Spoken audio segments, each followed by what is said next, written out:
Contrast is one of the most beautiful topics in metaphysics, I find, because we can't describe our reality without relationship. Everything is relationship, and relationship doesn't exist without contrast. In fact, if you try and describe what you are in language without relationship, it would be impossible, because language itself is built around that context. It's built around subjects and objects. It's built around contrast. We can't define what up is, for example, without defining down. What right is unless we define what wrong is. What north is unless we define what south is. Contrast is what we are, and our field of perception depends on it.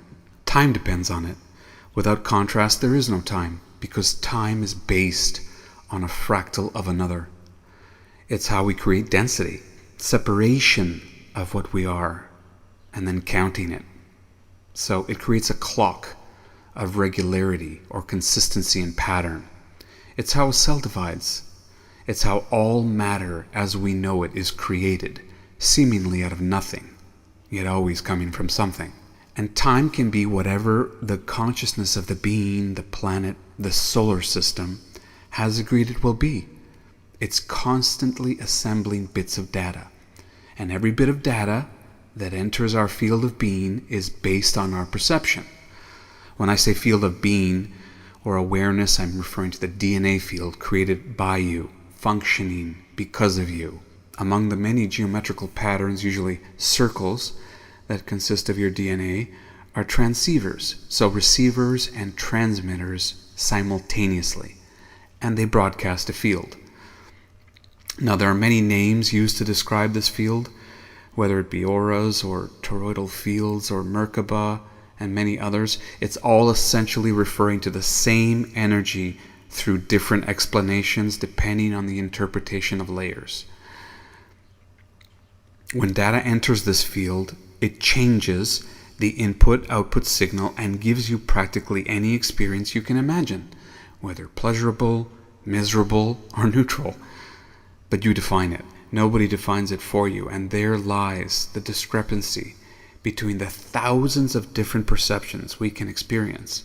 Which ones are we creating? All of them. So it's a very interesting dilemma for humanity once this awareness is obtained, because the time comes when we admit to ourselves that we create our own reality.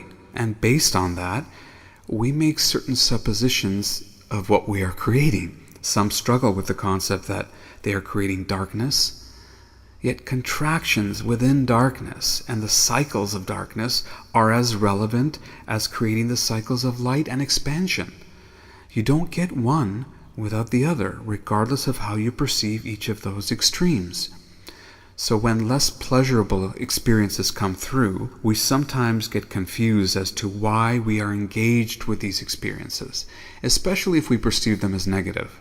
Many assume that because their outlook is all positive and fluffy, that this reflection should always be returned.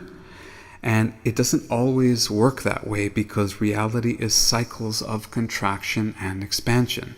You will experience both at all times, regardless of where you are. If it were just one of those, there would be no change in consciousness. It would be stagnant. There would be no you. But it's always changing, regardless of which part of the spectrum you embrace. You're always fluctuating between them, no matter how dark or light you are.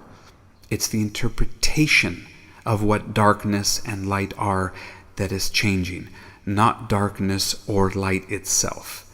The interpreter is you. DNA changes every second. It actually changes faster than that, likely every femtosecond or faster, but it cycles through the field and creates a new you according to your consciousness. And this appears as though it's continuous, but it's simply moments strung together to give the illusion of continuity. You can change what you are, health processes in your body, disease processes in your body, by changing the contrast and thus your consciousness itself. For example, a person who is deeply entrenched in the extremes of the right-wrong paradigm of belief, that there is a right and there is a wrong, and there's no in between, they'll experience more contrast than a person who plays in a more gray area between the two, because their DNA field responds to this.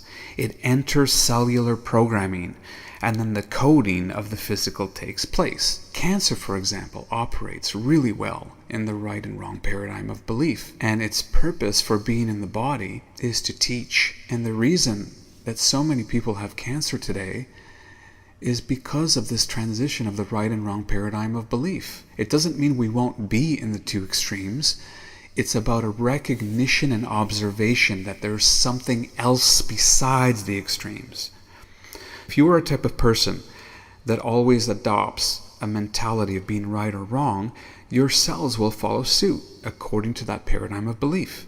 That becomes a truth to your cellular structure. The placebo effect is another example that is very much based on this, and it's why some medications work on some people and not others. It's why some homeopathic remedies work on some and not others. They are based on a perception of what you are. So if you change your body, your health, your wellness, your disease, you do it from consciousness first, from your DNA field, which responds to everything you think and feel and know of you. Whatever you say goes. You're the boss. If we want to change our experiences, we must feel what those experiences are at this moment. If you want a new body, you have to feel what it's like to have a new body. You have to recognize a little bit of change. That's why it's so difficult for people to engage in fitness regimens when they don't see results, because they haven't tuned into the small changes that their bodies are going through. But once they lose 2 pounds, 5 pounds, or they get stronger, or they obtain more endurance, suddenly that's all they needed. So if we want to change our experiences, we must feel what those experiences are at this moment. It doesn't come from thinking, it comes from feeling. So if you, for example, want a new body or a new car, you have to go to the dealership and drive that car. And eventually you manifest it. If you want a new body, you have to really feel what that body is like. It just takes a small change in the body to be receptive to it. And then you're like, oh, I'm doing it. And that's all it takes. And then the body responds, and you continue that cycle until you get fitter, you lose more weight, you're increasing endurance, etc., etc., whatever it is that you want to achieve. So if what you want is health, fabulous. What does it feel like? We know it from the contrast. What does disease feel like? We know it from the contrast. And then the consciousness responds, the body changes because you believe it. And the more you can align with both ends of the spectrum, bring them together and crystallize that they are one rather than separate, that you control your reality, your body, your experiences, and it's all you.